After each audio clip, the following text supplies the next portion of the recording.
आई गौरी सीताराम प्रेमानंदे अगवार हरि हरि आई गौरी सीताराम प्रेमानंदे अगवार हरि हरि बोलो इदाई गौरी सीतानाथ प्रेमानंदे अगवार हरि हरि बोलो राधा दामोदर जय राधा जय राधा दामोदर जय राधा दामोदर समवेत भक्तबिंदेर चरणे आमार कोटि कोटि दंडवत प्रणिपात। महाप्रभु पुण्य काशीधामे बसे तार प्रियतम पार्षद सनातन गोस्वामी पाद के बोलছেন শোনো সনাতন 64 হলো ভক্তি মহারানীর অঙ্গ, তার মধ্যে 5টি প্রধান। 64 আমরা শ্রীমদ্ ভাগবতে দেখি প্রহ্লাদ বলেছেন ভক্তি মহারানীর 9টি অঙ্গ। শ্রবণং কীর্তনং বিষ্ণু শরণং পাদ সেবনং অর্চনং বন্দনং দাস্যং সক্ষম আত্মনিবেদনং ইতি পুংসার্পিতা বিষ্ণু ভক্তিশ্চেত নবলক্ষণা। প্রহ্লাদ বলছেন নিজ পিতা হিরণ্যকশিপুকে বলছি ভক্তি মহারানীর 9টি অঙ্গ। শ্রবণং কীর্তনং বিষ্ণু বিষ্ণুর শ্রবণ কীর্তন স্মরণ পাদ সেবন অর্চন বন্দনা দাস্য সখ্য এবং আত্মনিবেদন, এই 9টা হলো ভক্তি মহারানীর অঙ্গ। সেই 9টি অঙ্গকে আবার মহাপ্রভু 64 অঙ্গে পরিণত করেছেন। 64 অঙ্গে পরিণত করে বলছেন যে এর মধ্যে 5টি প্রধান। কি 5টি প্রধান? সাধু সঙ্গ নাম কীর্তন ভাগবত শ্রবণ মথুরা বা শ্রীমূর্তির শ্রদ্ধায় সেবন সকল সাধন শ্রেষ্ঠ এই পঞ্চ অঙ্গ কৃষ্ণ প্রেমী জন্মায় এই 5এর অল্প সঙ্গ বলে সনাতন এই 5টি অঙ্গর অল্প সম্বন্ধ যদি হয় তাহলে কি লাভ হয়? মুক্তির উপরে যে পঞ্চম পুরুষার্থ কৃষ্ণ প্রেম লাভ হয়ে যায়। সেই 5টি অঙ্গ কি কি? 1 নম্বর বলেন সাধু সঙ্গ, নাম কীর্তন ভাগবত শ্রবণ আর মথুরা বাস আর শ্রীমূর্তির ঘরে ঘরে শ্রদ্ধা করে শ্রী বিগ্রহের সেবা। এই 5এর অল্প সঙ্গ যদি হয় তাহলে কৃষ্ণ প্রেম লাভ হয়ে যায়। প্রথমে দেখুন সাধু সঙ্গ। সাধু সঙ্গ বললে আমরা সাধু বলতে কি বুঝি? গেরুয়া পোশাক পরে আছে, সংসার ত্যাগ করেছে, বনে থেকে একটা ত্রিশূল ধারণ করে বসে আছে, হাতটা দেখছে, তাবিজ দিচ্ছে, মাদুলি দিচ্ছে, এটাকে আমরা সাধু বলে সবাই জানি। সাধু বাবা হাতে দিবে, হাতে দিকে সাধু বাবা আমার হাত থেকে দাও, আমাকে মাদুলি দাও, কবজ দাও। সাধু বলতে ভারতবাসী এই ধারণা। কিন্তু সাধু শব্দ অর্থ কি? সাধয়তি, যিনি নিজে সাধন করছেন তিনি তো সাধু। সাধন নাই, সাধু সাধন নাই। সাধু কবজ দিচ্ছেন, মাদুলি দিচ্ছেন, লোককে হাত দেখছেন, সে সাধু সাধন নাই। তাকে তো ভাগবত সাধু বলেন নাই। সাধন করবে এবং অপরকে সাধন করাবে। সাধনতি অর্থাৎ নিজে সাধন করবে, সাধয়তি অপরকেও সাধন করাবেন। নিজে সাধন করছেন আর সেই সাধন দেখে অপরকেও সাধন করাচ্ছে। তাকে জঙ্গলে থাকতে হবে না, গিরে থাকলেও হবে, যেখানেই থাকুক না কেন ক্ষতি নাই। সাধন ভজন আছে কিনা, আর ত্রিশূল হাতেও করতে হবে না, গেরুয়া পোশাকও করতে হবে না, বনেও যেতে হবে না। সাধুর পোশাকও পরতে হবে না, মনটা যেন কৃষ্ণ অনুরাগে রঞ্জিত হয়। কাপড়টা রাঙালাম কিন্তু মনটা আমার কৃষ্ণ অনুরাগে রঞ্জিত হলো না, সে কাপড় রাঙিয়ে কি লাভ? সে কাপড় রাঙিয়ে কোনো লাভ আছে কি? রাঙা কাপড়ে যে কেউ লোক পড়তে পারে। বললেন মনটা যখন কৃষ্ণ অনুরাগে রঞ্জিত হবে তখন সেই যথার্থ সাধু। তাই দেখবেন নরোত্তম ঠাকুরের পদে আছে, গৃহে বা জঙ্গলে থাকি হা গৌরাঙ্গ বলে ডাকি, নরোত্তম মাগে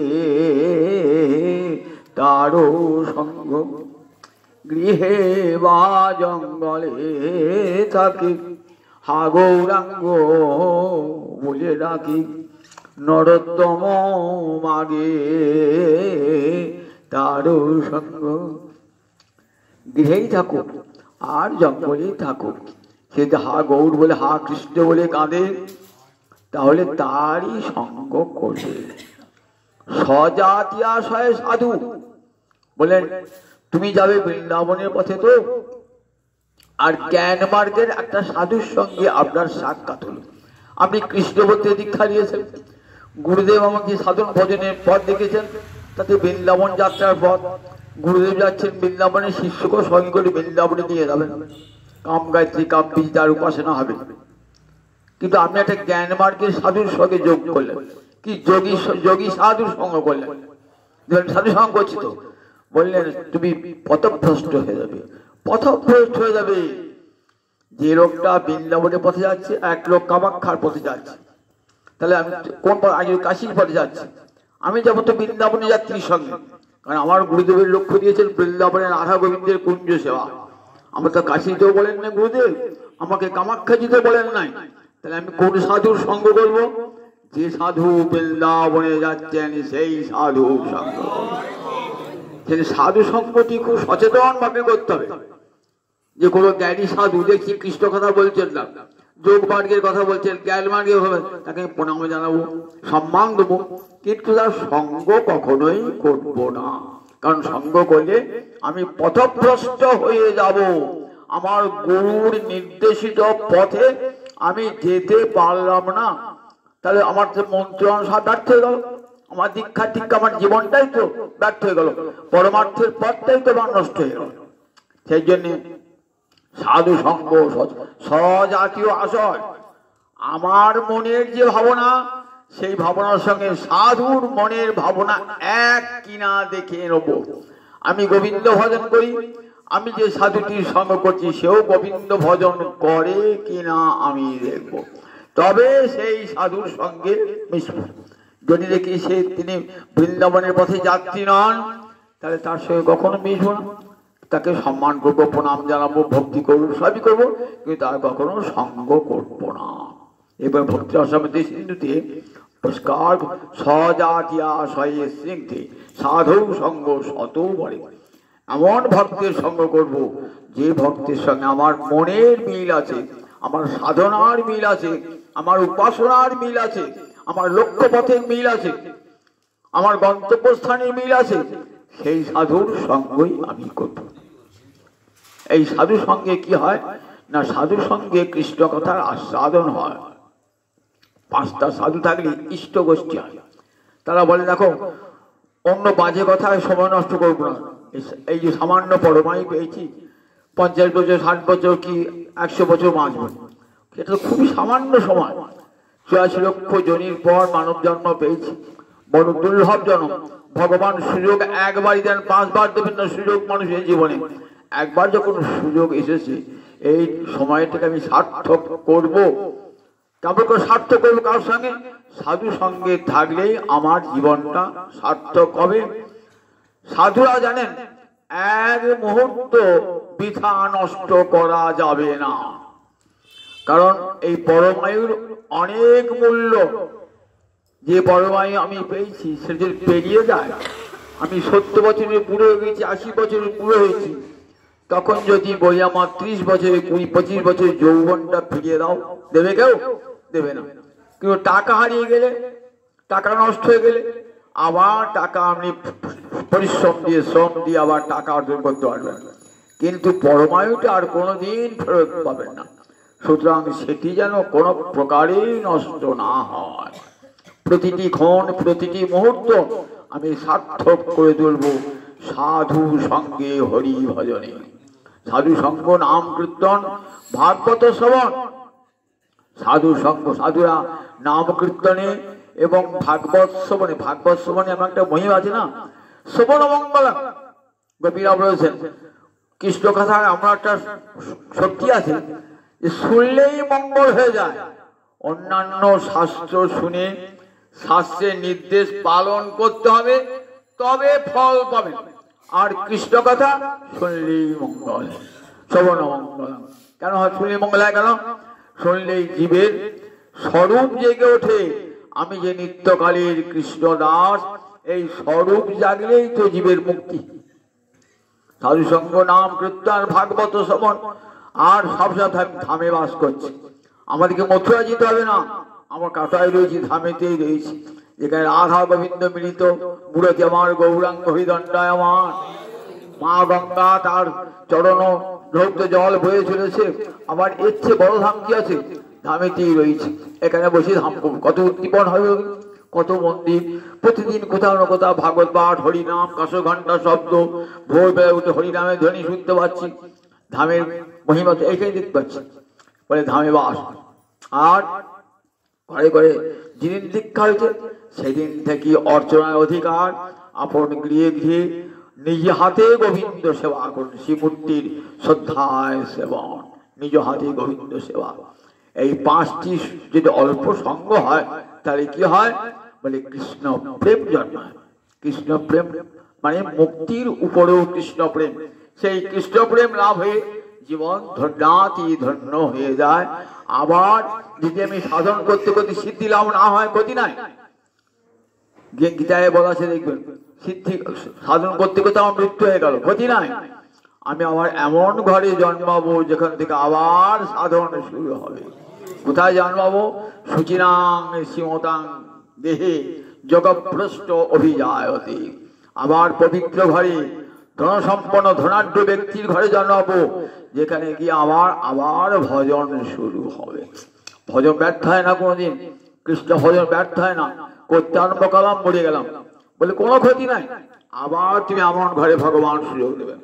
আর যদি বিষয় ভোগ করি আর মানব জন্মই দেবেন না। বিষয় ভোগ করো না, বিষয় ভোগ তো মানুষ তো কেন, পশু পাখি বাঁদর তারা তো বিষয় ভোগ করে, সেই জন্য হোক।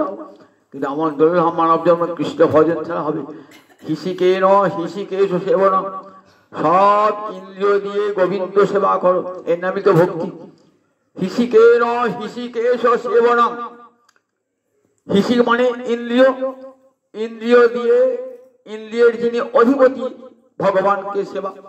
দুটো চক্ষু দিয়ে ইন্দ্রিয়গুলো থাকলেই কৃষ্ণ সেবা হবে, আর কিছু করতে হবে না। দুটো চোখ আছে, সকালে উঠে লক্ষ্মী নারায়ণকে দর্শন করুন, রাধা গোবিন্দকে দর্শন করুন।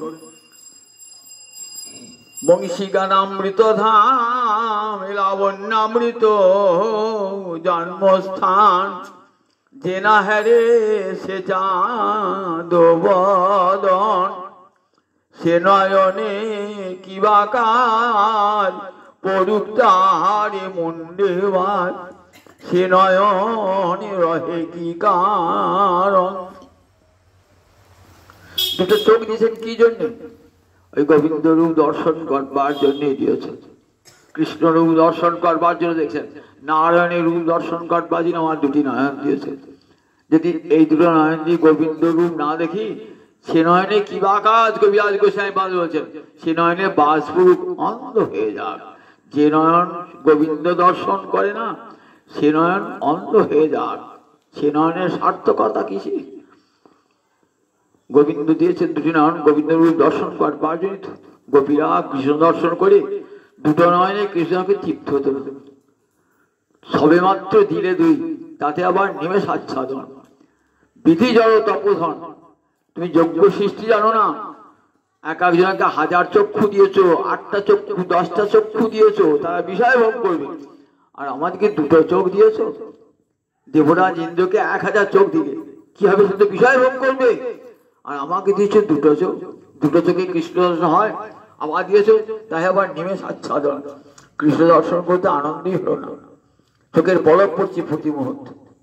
কৃষ্ণেরও মধুর বাণী অমৃতেরও তরঙ্গিনী, তার প্রবেশ নাহি যে শ্রবণে, কানা করি ছিদ্র সম জানি হসে শ্রবণ, তার জন্ম হইল অকারণে।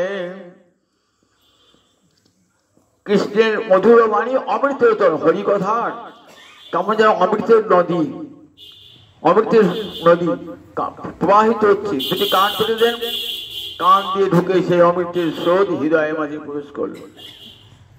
যদি কানে হরিকথা না ঢোকে, বলে সে কান কেমন, কানা করি ছিদ্র সম জানি হয়েছে শ্রবণ। করি দিয়ে আগে দ্রব্য বিনিময় হতো, এখন পয়সা দিয়ে হয়, তখন কাদিনে করি ছিল। তা কানা করি যদি হতো, দোকানদার নিত না, বল চলবে না, অচল চলবে না। তা বল দেখো, যে কান হরিকথা শোনে না, ও কানও অচল ব্যর্থ, তার কোনো মূল্য নাই। কানা করি ছিদ্র সম জানি হয়েছে শ্রবণ, তার জন্ম হইল অকারণে। তাহলে সমস্ত হিসিকে হিসিকে এই ইন্দ্রদায়ী সেবা করবো, চোখ দিয়ে তার রূপ দর্শন করব, কান দিয়ে তার কথা শুনবো, হস্ত দিয়ে তার মন্দির মার্জন করবো, তুলসী চরণ করবো, লক্ষ্মী নারায়ণের মালা গাঁথবো, চরণ দিয়ে তার ক্ষেত্রে গমন করব। এমনি করে 11টা ইন্দ্রিয় দিয়ে তার সেবা করব, এর নামই হলো ভক্তি। এই ভক্তি কি করে বলে, এই ভক্তি সাধককে সমস্ত পতন থেকে রক্ষা করে, গোবিন্দ চরণের শরণাগতিতে নিয়ে যায় এই ভক্তি। শরণাগতির 4টে লক্ষণ, 6টা লক্ষণ। শরণাগতির 6টা লক্ষণ কি কি? আনুকূল্যস্য সংকল্প, প্রাতিকূল্যস্য বিবর্জন, রক্ষিষ্যতি বিশ্বাস, ব্যক্তিত্বে বর্ণং তথা, আত্মনিক্ষেপ কার্পণ্যে সর্বিধা শরণাগতি। ভক্তিরা সম্পর্কে সিদ্ধতে রূপবাদ বলেন, এই ভক্তি শরণাগতি এনে দেয়। তার 6টা লক্ষণ, 6টা লক্ষণ কি? সর্বিধা শরণাগতি। 6টা লক্ষণ কি কি? আনুকূল্যস্য সংকল্প, যাতে আমার গোবিন্দ তুষ্ট হবেন, অনুকূল হবেন, আমার লক্ষ্মী নারায়ণ অনুকূল হবেন, আমি সেটাই করব।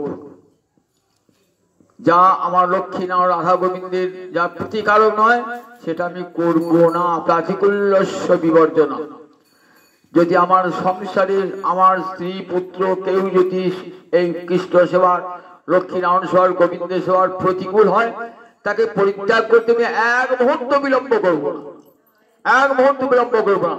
যে আমার কৃষ্ণ সেবার বাধক, গোবিন্দ সেবার বাধক, সে কখনো আমার নিজজন হতে পারে না, তাকে পরিত্যাগ করবো 1 মুহূর্ত। হরিভক্ত অঙ্গ রাজা কি করলেন? নিজের পুত্র বেনকে পরিত্যাগ করলেন। যে পুত্র কৃষ্ণ ভজন করতে দেয় না, সে পুত্রকেই ত্যাগ করবে। পুত্রকে ত্যাগ করতে পারে বাবা? কত কষ্ট দেখুন। যে পুত্র কৃষ্ণ ভজনের বাধক, যাও তোমার সঙ্গ আমি করবো না। প্রাতিকূল্যস্য বিবর্জন, প্রাতিকূল্যস্য রক্ষিষ্যতি বিশ্বাস, গোবিন্দ রক্ষা করবেন এই বিশ্বাস তাদের অন্তরে দৃঢ়। আর ব্যক্তিত্বে বর্ণন তথা, তিনি তো একমাত্র রক্ষাকর্তা জগতে, আর আমাকে কেউ রক্ষা করতে পারবে না। আর আত্মনিক্ষেপ কার্পণ্য, নিজেকে আমি প্রভু তোমার চরণে সঁপে দিলাম। আজ থেকে তুমি যা আমার যা ভালো হয় তাই করবে, যা মন্দ তুমি বর্জন করবে। প্রভু আমি ভালো মন্দ কিছু জানি না। অর্জুন দেখবেন গীতার প্রথমেই বলছে, যেহেতু খুব অর্জুন বড় বড় কথা বললেন, তো ভগবান চুপটি করেছে। তখন অর্জুন শরণাগতি নেন নাই। যখন বললেন শিষ্য স্তেহং সাধিমাং তাং প্রপদ্যে, আমি তোমার শিষ্য, আমি তোমার চরণে শরণাগত হলাম, আমাকে তুমি যা বলবে তাই করবো, যুদ্ধ করা বা যুদ্ধ না। এইবার ভগবান উপদেশ দান করলেন, যতক্ষণ পর্যন্ত শরণাগতি আসে নাই, ততক্ষণ ভগবান একটা কথাও বলেন নাই। দেখবেন গীতার প্রথম অধ্যায়ে একটা কথাও বলেন নাই, দ্বিতীয় অধ্যায়ে খানিকক্ষণ বক্তব্য করার পর যেই বললেন শিষ্য স্নেহং সাধিমাং তাং প্রপন্নম, তখন শ্রী ভগবান বাচ। তার আগে ভগবান বাচে বলেন ভগবান জানেন আমি যখন উপদেশ দান করি ও কাজে লাগবে না, ব্যর্থ দেবে। ও বড় বড় অহংকারের কথা বলছে, বড় বড় জ্ঞানের কথা বলছে, ও ভগবান চুপ করে থাকবে। যেই বলেন শিষ্যস্তে হবে, আমি তোমার শাসনে থাকবো, শিষ্য আমাকে উপদেশ দাও, আমি তোমার প্রপন্ন। এইবার ভগবানের মুখনিষ্ঠ গীতা বার হয়ে গেল। এই শরণাগতি কি করে না, জীবনকে ভয়হীন করে দেয়। তাই বলছেন রক্ষিত বিশ্বাস ও ভক্তির আত্মনিক্ষেপক আত্মনি, আমি তোমার কৃপার পাত্র প্রভু। আমার ভজন নাই, আমার সাধন নাই, আমি কিছুই ভজন করতে পারি না প্রভু। প্রভু আমার গুরুদেবের দেওয়া বীজ মন্ত্র ব্যর্থ হয়ে গেল প্রভু, আমি পারলাম না, তুই আমাকে কৃপা করে সাধন শক্তি দাও, সাধন শক্তি দাও। এই যখন আমি তোমার কৃপার পাত্র এমনি করে নিজেকে নিঃশেষে নিবেদন করে দেবো, তখনই শরণাগতি হয়। এই শরণাগত জনকে ভগবান সব সময় রক্ষা করে। রামায়ণে দেখি রাম রাবণের যুদ্ধ হচ্ছে, বিভীষণ চলে এলেন রাবণ কর্তৃক বিতাড়িত হয়ে, চলে এলেন কোথায়, রামচন্দ্রের শিবিরে যোগদান করবেন। সুগ্রীব কোথাকার রাজা, কিষ্কিন্ধা রাজা, বাড়ির ভাই রাজা হয়েছে। সুগ্রীব বলছেন ঠাকুর ও শত্রুর ঘরের লোক, ওকে নিও না, কারণ কোন ছলে এসেছে জানা যায় না। সুগ্রীব তো রাজনীতির লোক, বলছে কোন ছলে এসেছে বলা যায় না, বিভীষণ ও বিভীষণকে পরিত্যাগ কর, বিভীষণকে নিও না। হনুমানের দিকে তাকিয়েছে রামচন্দ্র, হনুমান কি বলে দেখবে, ভক্তরাজ হনুমান, যেই ভক্তরাজ হনুমানকে দিকে তাকিয়েছেন না, রামচন্দ্র মনে পড়ে গিয়ে একটি কথা, নিজের প্রতিজ্ঞার কথা। কি প্রতিজ্ঞা, সক্রিয় এব প্রপন্নজ তবাস্মিতি চ যাচতে অভয়ং সর্বদা তস্মৈ দদাম্যে তদ প্রতঙ্গম। সক্রিয় দেব, সক্রিয় মানে একবার, সক্রিয় মানে একবার, সক্রিয় দেব প্রপন্ন, হে গোবিন্দ আমি তোমার চরণে প্রপন্ন হলাম। একবার যদি মুখে বলেন,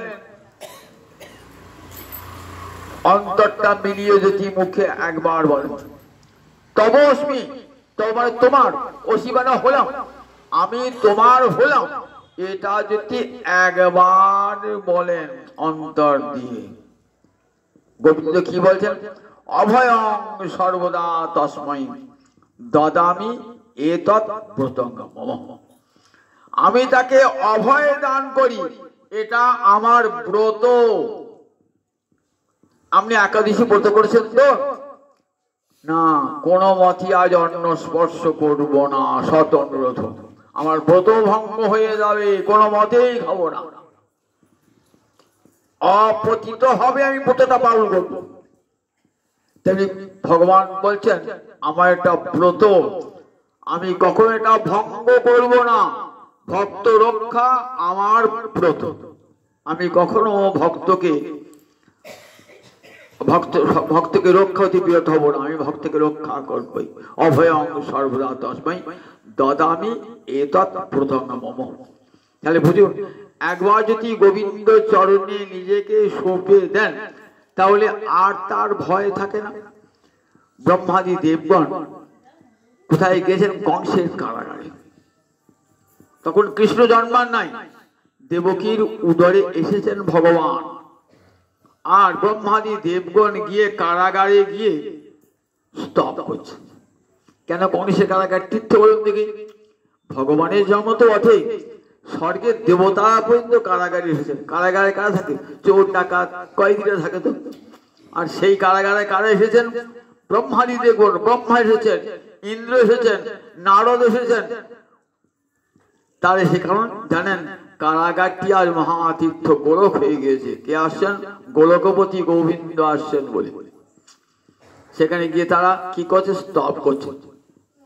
স্তব করে কি বলছেন, তথা নতে মাধব তাবকা কশ্চিৎ ভস্যন্তি তৈবদ্ধ সহিতা। মার্গাত বললেন, তাবকা মানে তোমার যারা নিজের জন, তথা নতে মাধব তাবকা কচিৎ ভস্যন্তি মার্গাত তৈবদ্ধ সহিতা।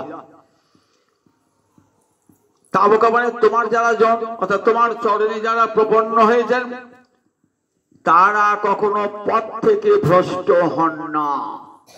তারা ভজন পথ থেকে তারা কখনো ভ্রষ্ট হন না।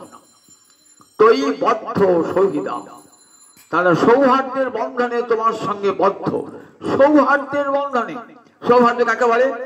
সুহৃদস্য ভাব, সুহৃদের ভাব, সুহৃদ ভাব, সুহৃদের অর্থাৎ বন্ধুর ভাবকে বলে সৌহার্দ্য। সেই সৌহার্দ্যের বন্ধনে আবদ্ধ। সৌহার্দ্য ভগবানের সঙ্গে সখ্যরসের বন্ধনে তারা আবদ্ধ ভগবানকে। সুহৃদ কাকে বলে?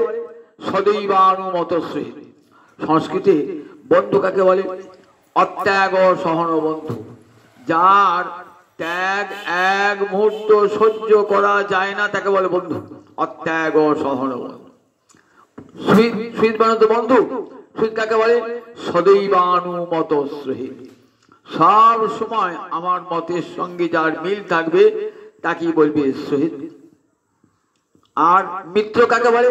একক ক্রিয়ং ভবেন মিত্র। একই রকমের কাজ হলে তাকে বলে মিত্র। সখা কাকে বলে? সমপ্রাণ সখা মত। এক রকমের প্রাণ হলে পরে তাকে সখা বলে। দেখুন, বন্ধু, সুহৃদ, সখা আমরা তো একই মনে করি, কিন্তু প্রত্যেকটা ভাগ আছে।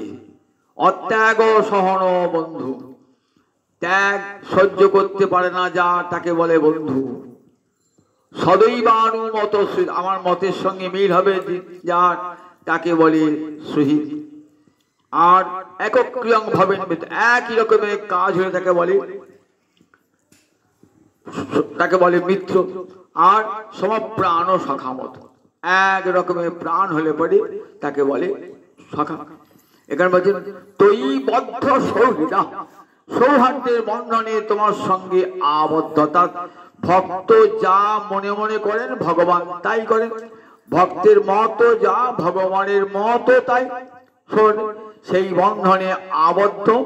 তাই ভক্তের কখনো না ভ্রষ্টন্তি, ভক্ত কখনো পতন হয় না তোমার ভজন পথ থেকে। ভক্তের পতন হয় না, কারণ তুমি তাদেরকে সব সময় রক্ষা করছো। তাই তারা মৃত্যুর মস্তকে চরণ রেখে তোমার কাছে চলে যায়।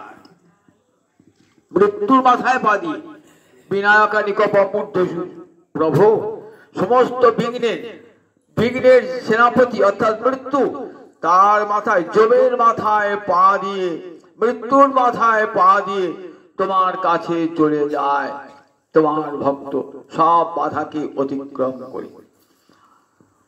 কৃষ্ণ ভক্ত নির্ভীক, অভয়, ভয় শূন্য হয়ে যায়। একটা ছোট্ট গল্প শোনায়।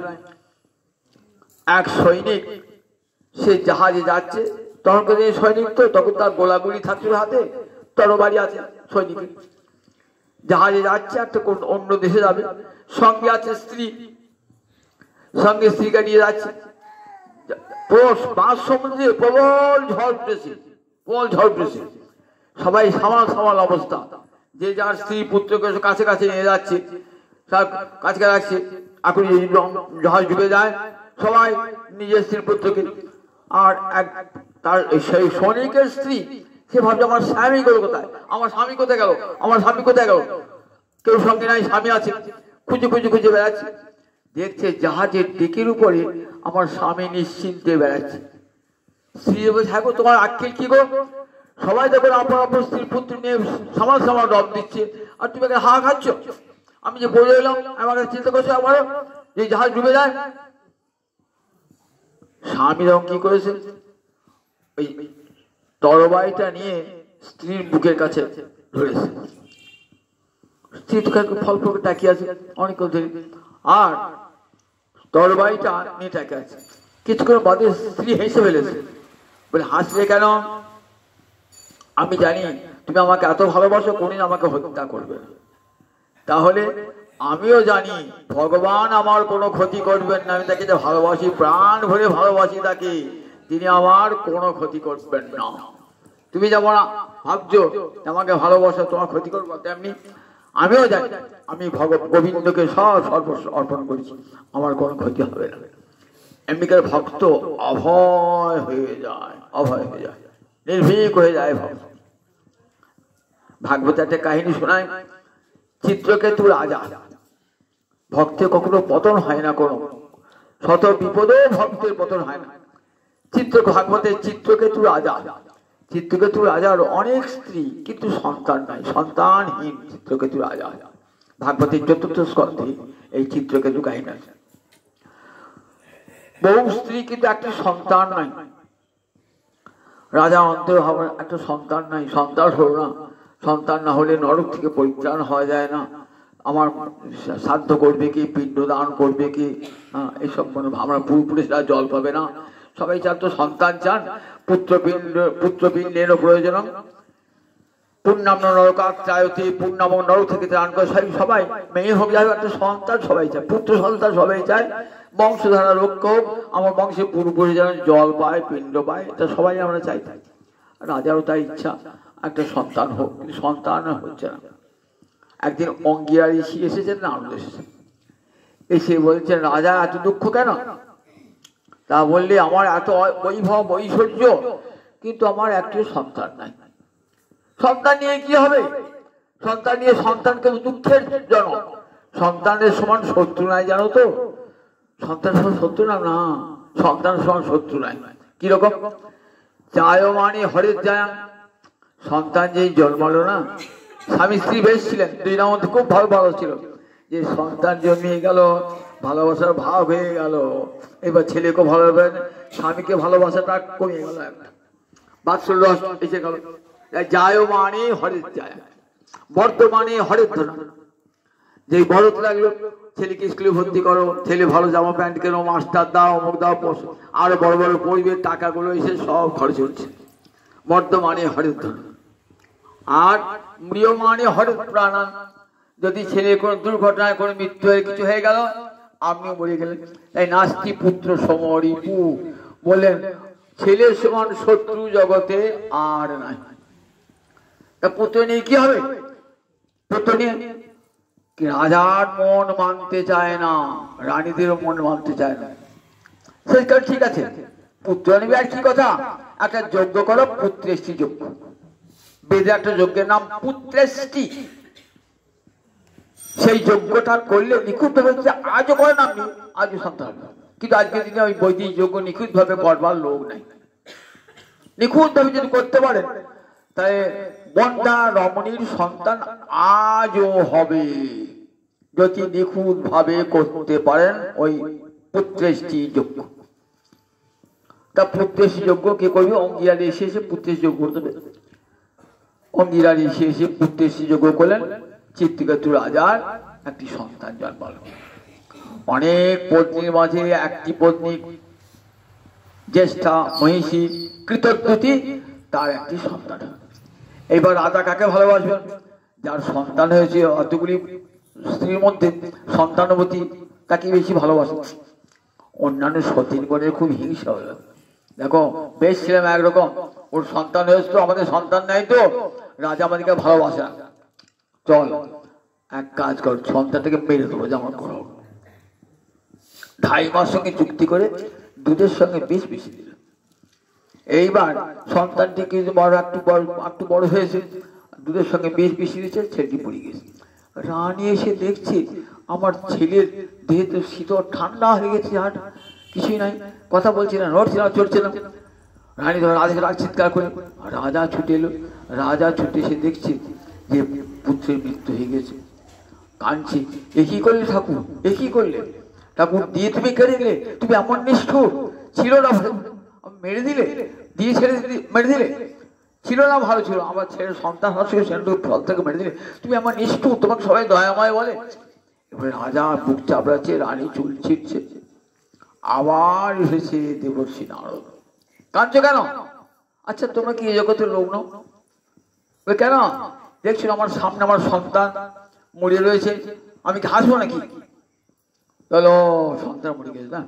সন্তান মরেছে তো, আচ্ছা কাকু সন্তান মরে গেছে তো, আমি সন্তানকে এনে দিচ্ছি। দেখো, যার সঙ্গে তোমার সম্পর্ক ছিল সে তো রয়েছে, সে তো তোমার রয়েছে, ওই তো তার হাত পা সব রয়েছে। বলে তোমার কোন দেশের লোক? তারপর কথা বলছে না, নড়ছে না, চড়ছে না। আচ্ছা আচ্ছা ঠিক আছে, যে কথা বলতো, যে নড়তো চড়তো, তার সাথে তোমার সম্পর্ক আছে, আমি তাকে এনে দিচ্ছি। এই বলে নারদ কি করলেন, দেবর্ষি নারদ যোগ বলে পুত্রের দেহে প্রাণ এনে দিলেন। পুত্রের দেহে প্রাণ এনে দিলেন। পুত্রের পটপট করে তাকাচ্ছে,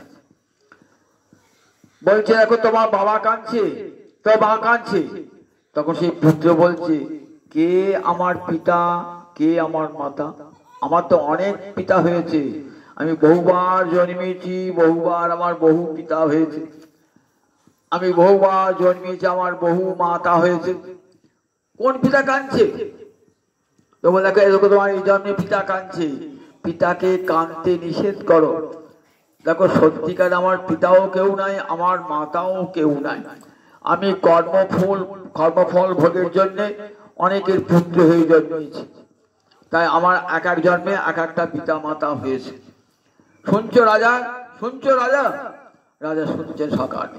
দেখো মানুষ মরে যায়, সে এগিয়ে যায় ধীরে ধীরে ভগবানের কাছে, এক একটি জন্ম শেষ হবে, কর্মফল শেষ হবে, এমনি করে কর্মফল ধ্বংস হতে হতে হতে একদিন কবিদের কাছে পৌঁছাবো। কর্মফল যতদিন কর্মফল থাকবে ততদিন একবার আসবো আর যাবো, আসবো আর যাবো, আসবো আর যাবো, যেই কর্মফল শেষ হয়ে যাবে একবারে গোবিন্দের কাছে চলে যাবো। তাহলে মানুষের মৃত্যু হয় মানে ভগবানের কাছে এগিয়ে যাচ্ছি, পিতা মাতাকে কাঁদতে নিষেধ করো। রাজার অন্তরে শোক দূর হয়ে গেল, রাজা অন্তরে শোক দূর হয়ে গেল, বলে যাও তুমি পুত্রের অন্ত্যেষ্টি ক্রিয়া করে এসো। নারদ এসে দীক্ষা দান করলেন, সংকর্ষণ মন্ত্র, বলরামের মন্ত্র দান করলেন, সংকর্ষণ মন্ত্র।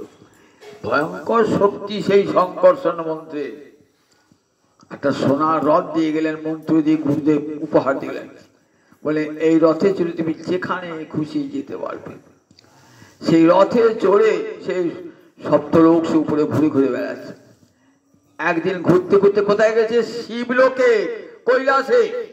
কৈলাসে দেখছে মহাদেব, মহাদেব মূর্তি কেমন অর্ধনারীশ্বর, একদিকে পার্বতী আর একদিকে মহাদেব, কি বলে অর্ধনারীশ্বর, একই অঙ্গে হর পার্বতী, একবার অর্ধনারীশ্বর মূর্তি।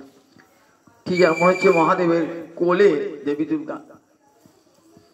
তখন বলছে চিত্রকেতু রাজা, চিত্রকেতু রাজা বলছে আচ্ছা মহাদেব তুমি তো যোগী, তুমি তো বৈরাগী, আর বসে বৈরাগীদের সভায়, তাই বৈরাগীদের সভায় নিজের বউকে কোলে করে কেউ বসে থাকে?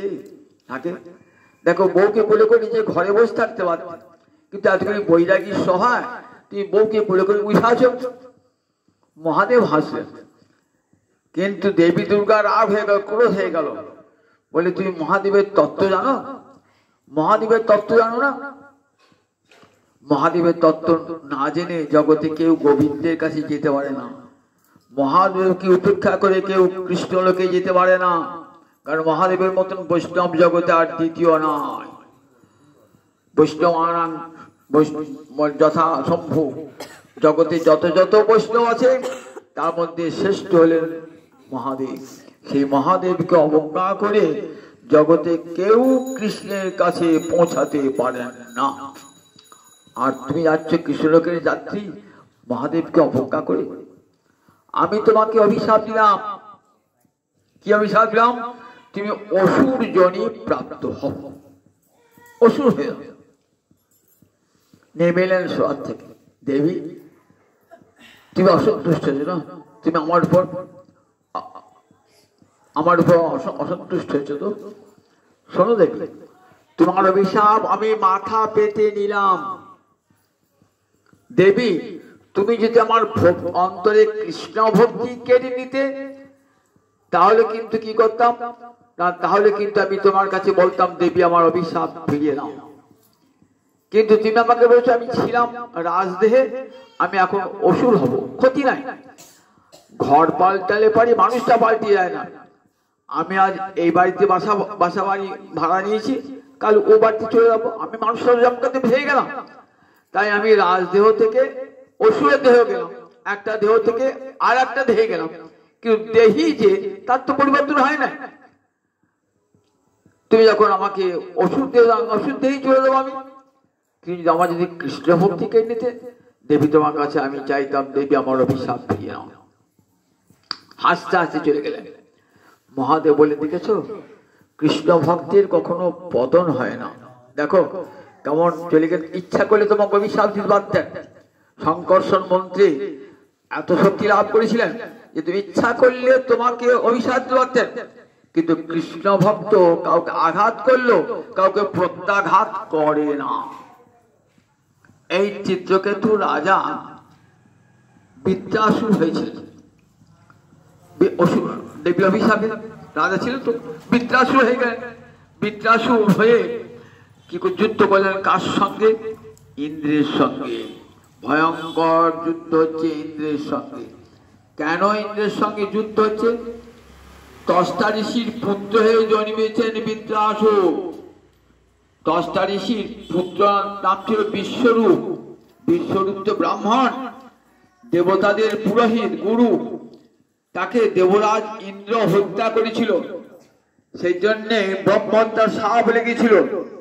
তখন ঠিক আছে, আমার সন্তান কিন্তু হত্যা করলে আমি এমন যজ্ঞ করবো, সেই যজ্ঞকুণ্ড থেকে যে পুত্র আসবে সে তোমাকে হত্যা করবে। এই বলে ত্বষ্টা ঋষি একটা যজ্ঞ করেছেন। কিন্তু যজ্ঞের মন্ত্র, বেদ মন্ত্র সামান্য যদি উচ্চারণে ত্রুটি বিচ্যুতি ঘটে যায় তাহলে ফল তো হয় না, বিপরীত ফল হয়। উদাত্ত, অনুদাত্ত, সরিত তিনটি স্বর আছে বেদ মন্ত্র উচ্চারণে। যেটা উদাত্ত স্বরে সে যদি অনুদাত্ত স্বরে হয়ে যায় কিংবা সরিত স্বরে হয়ে যায় তাহলে মন্ত্র ভুল হয়ে গেল, তাহলে কিন্তু আর ফল হবে না। এখন যেটা উদাত্ত ক্রোধের বসে মন্ত্র পড়েছেন তো মন্ত্র উচ্চারণে একটু ত্রুটি হয়ে গেছে। এবার যজ্ঞকুণ্ড থেকে পুত্র জন্মালেন। যে পুত্র জন্ম কি জন্য করেছিলেন? যে ইন্দ্রকে হত্যা করবে এমন পুত্র জন্মাক, এই পুত্র করেছেন। উল্টো হয়ে গেল, এমন পুত্র জন্মালো যে ইন্দ্রের দ্বারা সে নিহত হবে। এইবার বৃত্রাসুর বিশাল অসুর হয়ে জন্মিয়েছেন। অসুর হয়ে কোথায় যুদ্ধ হচ্ছে? ভয়ঙ্কর যুদ্ধ হচ্ছে স্বর্গেতে দেবতাদের সঙ্গে অসুরদের। বৃত্রাসুরকে আর কোনো মতেই পেরে উঠছেন না দেবরাজ ইন্দ্র। কি করে বৃত্রাসুরকে হত্যা করা যায়? এত শক্তিশালী বৃত্রাসুর কি করে হত্যা করা যায়? দধিচি মুনির কাছে গেলেন। দধিচি মুনির কাছে গিয়ে বলেন, আপনার অস্থি দিয়ে আমি বজ্র নির্মাণ করব, দিয়ে বৃত্রাসুরকে হত্যা করবে, দেবতাগণকে আপনি বাঁচান, নিজের প্রাণ দিয়ে দেবতাগণকে বাঁচান। দধিচি বললে, দেহটা তার দিন যাবে, ভালো কাজে যাক। এই বলে দধিচি দেহটা পরিত্যাগ করলেন, আর তার অস্থি দিয়ে একটা বজ্র তৈরি হলো। সেই বজ্রটা নিয়ে এসেছেন এবার দেবরাজ ইন্দ্র যুদ্ধ করবার জন্য। অসুরটা বলছে, ইন্দ্র তুমি বজ্র নিক্ষেপ করো, এবার আমি মরবি, তোমার আর কোনো ভয় নয়। এটা ব্যর্থ হবে না, কারণ এই অস্ত্রটা বিষ্ণু তেজে নির্মিত হয়েছে। বজ্র নিক্ষেপ করো তুমি, আমি বুক পেতে দিলাম। ইন্দ্র বজ্র তুলেছে, আর ভগবানের সঙ্গে ভগবানের সঙ্গে বৃত্রাসুর কথা বলছে যে, হে গোবিন্দ, আমার প্রাণটা তাড়াতাড়ি নিয়ে যাও, আমি তোমার পাদমূল সেবা করবার জন্য কেমন আকুল জানো? কিরকম আকুল না, বলছেন অজাত পক্ষ শাবক, পাখা গজায় নাই এমন পাখির ছানা কোটরে বসে আছে, সন্ধ্যাবেলায় মা কখন খাবার নিয়ে আসবে। কোটরে উকি ঝুঁকি মারছে, কত করে আসবে। মা আসে বলে আকুল আছে, আমি তেমনি তোমার চরণ সেবার জন্য আকুল হয়ে রয়েছি। মহারাজ বলে, কি শুনছেন? অসুর কৃষ্ণের সঙ্গে কথা, গোবিন্দের সঙ্গে কথা বলছে। ইন্দ্র শুনতে পাচ্ছেন না কিন্তু। আর বৃত্রাসুর বলছেন, ওই পাখা গজায় নাই এমন শাবক যেমন মায়ের জন্য আকুল হয়ে পথ পানে চেয়ে থাকে, আমি তোমার চরণ সেবার জন্য তেমনি আকুল হয়ে রয়েছি।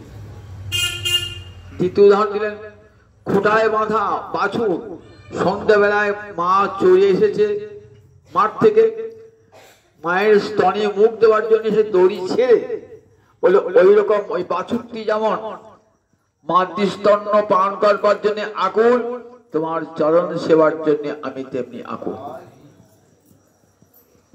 তৃতীয় উদাহরণ দিলেন, স্বামী বিদেশে কতদিন স্বামীকে দেখেন নাই, স্বামী আসবেন, বাড়ি আসছেন, দাঁড়িয়ে আছেন সতী, কতক্ষণে পতি আসবে আকুল হয়ে আছে দাঁড়িয়ে, দরজা খুলে দাঁড়িয়ে আছেন। ওই সতী যেমন পতি দর্শনের জন্য আকুল, তোমার সেবার জন্য আমার চিত্ত তেমনি আকুল। অবাক হয়ে গেলেন মহারাজ পরীক্ষিত। অসুর গোবিন্দ, অসুরের দেহে কাউকে কৃষ্ণ ভক্তি হলো, অসুরের দেহে কাউকে, দেবতাদের দেহে কৃষ্ণ ভক্তি নাই, আর অসুরের দেহে কেমন কৃষ্ণ ভক্তি হলো? বললেন মহারাজ, প্রাগ জন্মনি অনুশিক্ষিত, পূর্বজন্মের হরিভক্তির শিক্ষা। হরিভক্তি কখনো বিনষ্ট হয় না, আর হরিভক্তের কখনো পতন হয় না মহারাজ। একবার হরিভক্তি যার হৃদয়ে প্রবেশ করেছে তার আর কোনদিন পতনের ভয় নাই। সমস্ত পতন হতে রক্ষা করেন, তাকে ভক্তকে রক্ষা করেন, সমস্ত পতন হতে ভক্তকে রক্ষা করেন। এটা ভগবানের বলেছে আমার ব্রত। তাই দেখো, হরিভক্তি যায় নাই, অসুর দেহ লিখাবে। হরিভক্তি কখনো বিচার করে না, এ অসুর, এ মানুষ, এ দেবতা বিচার করে না, হরিভক্তি সর্বত্র যায়।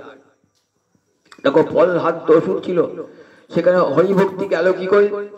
প্রহ্লাদ চলেছেন বদ্রিকাশ্রম, বদ্রিকাশ্রমে যাচ্ছেন তো দেখছে রাস্তায় একটা লোক পথ আটকিয়ে দাঁড়িয়েছে, সরু রাস্তা, পাহাড়ের রাস্তা, একজনের ভেঙে যাবার নাই, সরো, লোকটাকে বলছে সরো, আর লোকটা বড় সারি লোক দাঁড়িয়ে আছে, সরো, সে সরবে না, কিছুই সরছে।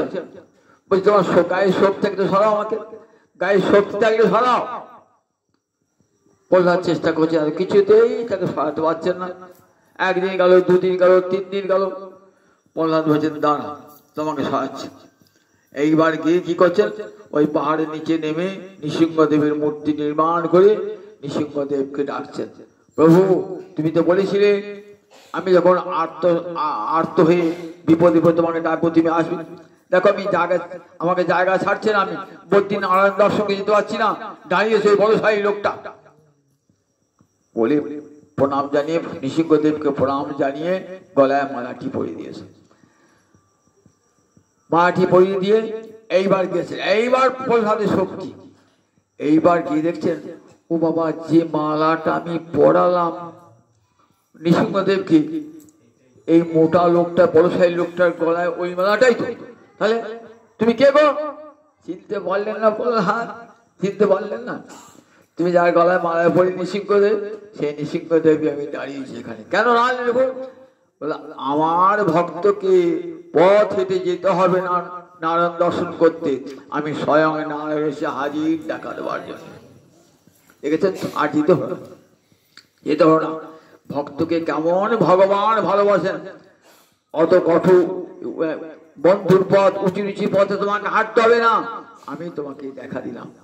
এই ভক্তকে সব সময় ভগবান রক্ষা করেন। ভক্তের পতন হয় না, জগতের সকলের পতন হয়, কিন্তু কৃষ্ণ ভক্তির পতন হয় না। আর ভক্তি মহারানী কখনো বিচার করে না যে কে দেবতা, কে মানুষ, কে পশু, কে পাখি। পাখির মধ্যে কৃষ্ণ ভক্তি, বলে হ্যাঁ জটায়ু সে তো পাখি, সেই পাখির মধ্যে কেমন কৃষ্ণ ভক্তি। দেখো গরু সে তো পাখি, তার মধ্যে কৃষ্ণ ভক্তি। হনুমান তো বানর, তার মধ্যে কৃষ্ণ ভক্তি কি করে হলো? দেখো, আবার উচ্চ কুলে ব্রাহ্মণ কুলে জন্মে তার কৃষ্ণ ভক্তি নাই, আবার নিচ কুলে জন্মিয়ে পাপি কুলে, পাপিষ্ঠ কুলে জন্মিয়ে তার কেমন ভক্তি। মুচি কুলে জন্মিয়ে দেখুন রুইদাস কেমন কৃষ্ণ ভক্তি নিয়ে অন্তরে জন্মিয়েছে। রামচন্দ্র এলেন রুইদাসকে, রাম ছাড়া কিছুই জানতেন না রুইদাস। এলেন, এসে বললেন এই নে তুই জুতো তৈরি করে খাস, কত দরিদ্র, এটা তোকে দিয়ে গেলাম। কি একটা স্পর্শ মারিয়ে গেলেন, দেখবি এই স্পর্শ মারিয়ে উনি কি হবে, যেটা জুতো ঠোকর মারে যেটা, সেইটির উপর ঠিক আছে শোনা হয়ে গেল। ও ঠাকুর এ কি করলেন, তুই আমার তাই জীবিকাটা নষ্ট হয়ে গেল, জীবিকাটা নষ্ট হয়ে গেল, আমি সোনা দিয়েছি হয় বলে দিলাম যে না আমি চাই না। স্পর্শ করতে পুঁজি রেখে দিলেন, ওটার ব্যবহারই করলেন না। দেখেছেন কেমন? আমি তো রামচন্দ্র ছাড়া কাউকে চাই না, আমি তোমার কাছে শোনা চেয়েছি। এক ব্রাহ্মণ দিয়ে গেলেন, কত ভাবে এসে পরখ দিলেন, কিছুতেই বলে না, আমি রামচন্দ্রের চরণ ছাড়া সোনা দানা টাকা পয়সা স্বর্গ কিচ্ছু চাই না আমি। এক রানী দীক্ষা নিলেন এসে, তো ব্রাহ্মণেরা বলছেন তুমি রুইদাস, তুমি মুশির কাছে দীক্ষা নিলে ব্রাহ্মণ হয়ে? তা বললেন না, ওর গলায় আমি পৈথি দেখতে পেয়েছি, তোমার দেখতে মনে হয় পৈথি, আমি দেখেছি ও উপবিত্র, ও ব্রাহ্মণের চেয়েও ও পবিত্র, ব্রাহ্মণের চেয়েও পবিত্র পবিত্র।